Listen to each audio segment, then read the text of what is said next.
Well, at some point within the 4 seasons, we all need a little help with plumbing issues, heating, ventilation, even air conditioning. A recent Wall Street Journal article labels skilled trade workers as America's new millionaire class, thanks to private equity pouring more money into small HVAC businesses.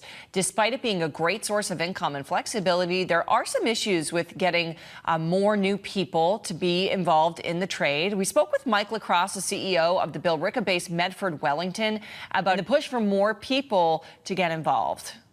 There's a huge demand for technicians in our field. We've had this problem for years now, and I think what is happening now is people are really thinking that there's an opportunity to make some good money here. The private equity story is very interesting. There's a lot of folks that have started their own business and sold them for millions of dollars, as you saw in the article. But we also have numerous technicians. A good majority of our technicians are making over $100,000 a year and can make a great wage in the trades. So if you think about what is happening in the market and cost of college tuition and all things like that, the cost of college tuition is up astronomically. Folks are trying to figure out, should I even go to college? Some folks may just really want to work with their hands, have great customer service.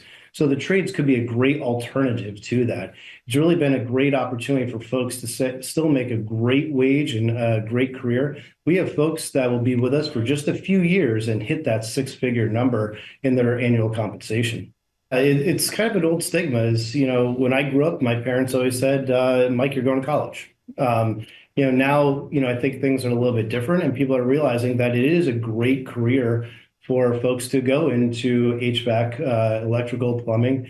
We're doing things here where we have training programs where we pay people to get training. We have a career roadmap, which really shows them how to go from an apprentice level into ultimately a manager. And hopefully one day someone's going to end up taking my position and take this company to another level after that. Well, LaCrosse says Medford Wellington's always looking to hire and train the next best technician to join the family-owned company. If you are interested, details about their training program is available on their website.